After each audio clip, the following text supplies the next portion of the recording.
नमस्कार। Dream destinations के Uttarakhand series के दूसरे एपिसोड में आपका स्वागत है। आज हम आपको लेकर के चल रहे हैं ऋषिकेश। ऋषिकेश उत्तराखंड के पॉपुलर डेस्टिनेशंस में से एक है। तो चलिए आज हम चलते हैं ऋषिकेश की सैर पर।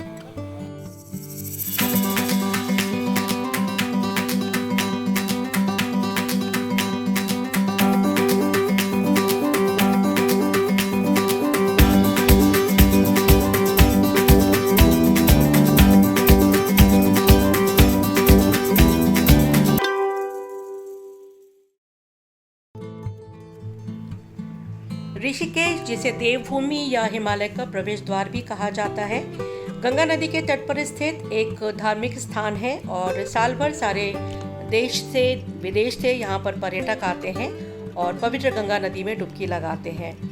ये स्थान फेमस है योग और ध्यान की कक्षाओं के लिए भी। यहाँ पर बहुत सारे ऐसे शिविर हैं या ट्रेनिंग कैंप्स हैं जहाँ पर आप योग और ध्यान की शिक्षा ले सकते हैं।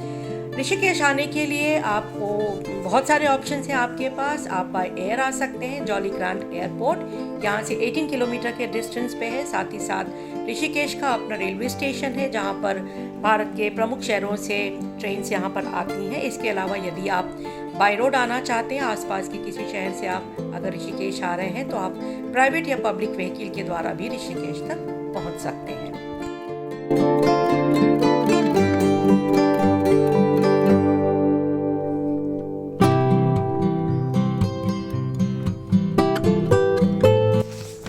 अब हम सीढ़ियों से उतरते हुए लक्ष्मण झूला की तरफ जा रहे हैं। हमारे टैक्सी वाले ने हमको लक्ष्मण झूला के पास टैक्सी स्टैंड पर रोका और यहाँ से हम नीचे उतर करके लक्ष्मण झूला तक पहुँचेंगे। और इस रास्ते पर दोनों तरफ आपको कुछ दुकानें दिखाई दे रही हैं जहाँ पर हैंडीक्राफ्ट के सामान मिलते हैं और आप वहाँ से कुछ छोटी मोटी शॉपिंग कर सकते हैं।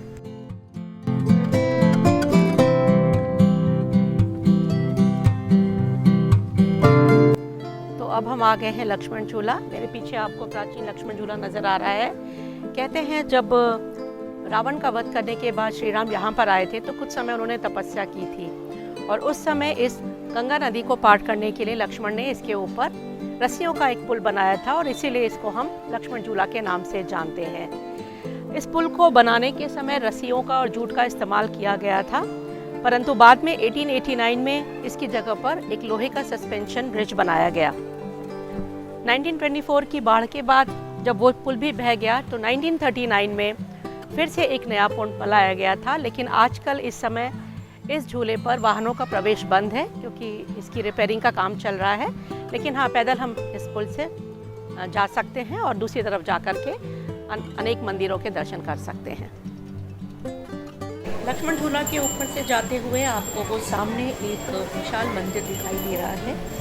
ये त्र्यंबकेश्वर मंदिर है और ये 13 फ्लोर का मंदिर है। काफ़ी पुराना मंदिर है और इसकी मान्यता दूर दूर तक है। तो लक्ष्मण झूला के बाद आप त्र्यंबकेश्वर मंदिर के दर्शन कर सकते हैं।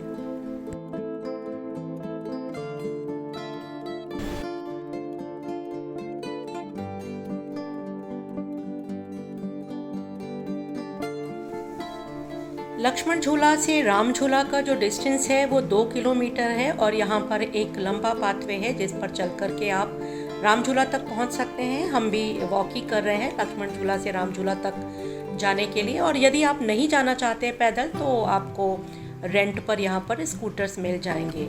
और चलते चलते मैं काफ़ी थक गई हूँ और मुझे भूख भी लग रही है, तो अब जा कर के मैं अपनी फेवरेट वेज थाली खाऊंगी। और मैं वेज थाली इसलिए बोल रही हूँ बिकॉज़ ऋषिकेश में आपको कहीं भी नॉन वेजिटेरियन फूड नहीं मिलेगा। So if you are fond of eating non vegetarian food, definitely you are going to get disappointed, क्योंकि नॉन वेजिटेरियन फूड आपको पूरे शहर में कहीं नहीं मिलेगा।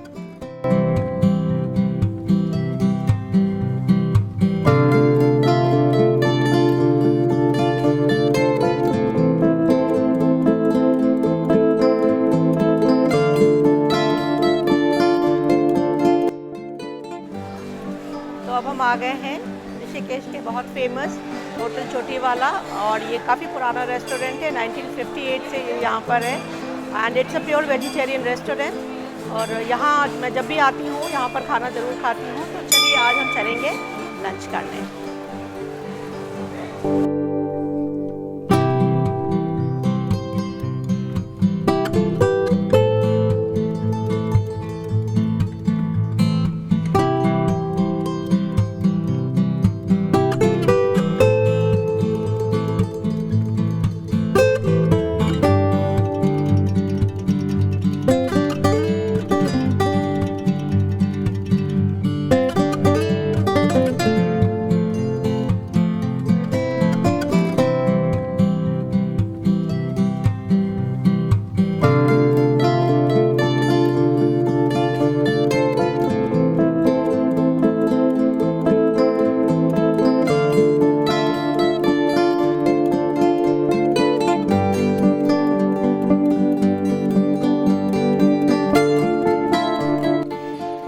मेरे पीछे स्वर्ग आश्रम से लगा हुआ ये गंगा दर्शन घाट है। यहाँ पर आकर के आप गंगा स्नान कर सकते हैं। लोग दूर दूर से यहाँ पर आते हैं और गंगा में एक पवित्र डुबकी लगाते हैं।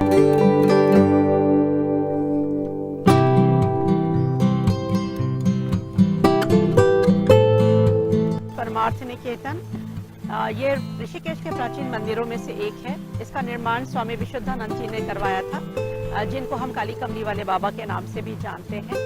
यहाँ पर एक घाट बना हुआ है जहाँ पर श्रद्धालु आकर के स्नान ध्यान करते हैं। हर रोज शाम को 6 बजे यहाँ पर गंगा आरती का भी आयोजन किया जाता है। जो भी ऋषिकेश घूमने आते हैं, यहाँ पर लोग श्रद्धालु दर्शन करने आते हैं, वो गंगा आरती के समय यहाँ पर अवश्य आना चाहते हैं और यहाँ पर गंगा आरती का आनंद लेते हैं। मेरे पीछे आप देख रहे हैं शिव जी की विशाल मूर्ति है। याद होगा आपको, जब केदारनाथ ट्रेजेडी 2013 में हुई थी, उस समय ये शिव जी की मूर्ति पूरी तरह से गंगा जी में डूब गई थी।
ये मेरे सामने आप एक सस्पेंशन ब्रिज देख रहे हैं। इस ब्रिज का नाम है जानकी सेतु।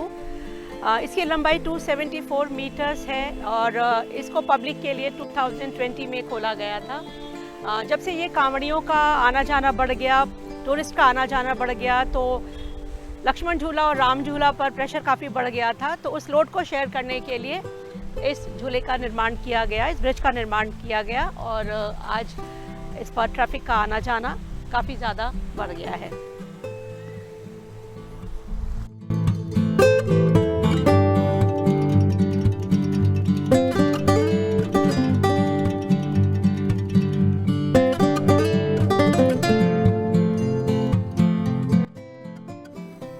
अब हम आ गए हैं Beatles Ashram. This is also known as 84 Kutiya और इस स्थान की स्थापना की थी महर्षि महेश योगी जी ने, जो यहाँ पर अपने शिष्यों को ध्यान और योग की शिक्षा दिया करते थे। 1968 में बीटल्स बैंड जब अपनी समृद्धि के चरम सीमा पर था, उस समय इसी स्थान ने उसको आकर्षित किया था और वो अपने चारों ग्रुप मेंबर्स के साथ पर इस स्थान पर आए थे और यहाँ पर उन्होंने कुछ हफ्तों का वक्त बिताया था। कहा जाता है कि यहाँ के गुरु ने उन्हें अतीन्द्रिय ध्यान की शिक्षा दी थी। इस आश्रम में रहने के दौरान बीटल्स ने लगभग 40 गाने लिखे थे।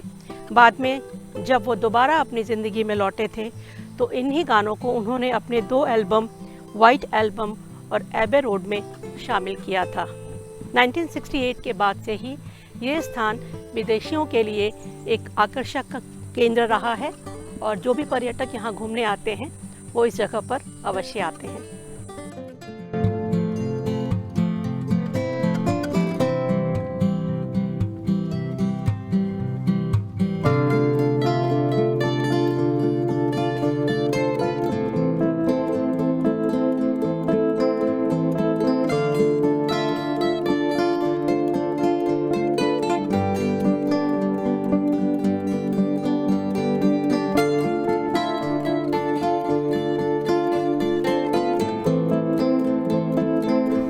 गंगा बहती हुई नज़र आती हैं और यहाँ पर बैठ कर के हम ध्यान में अपना कुछ समय बिता सकते हैं। यहाँ पर डोम शेप की 84 कुटियाँ हैं, आप पीछे देख रहे हैं, जिनके अंदर बैठ कर के लोग ध्यान किया करते हैं।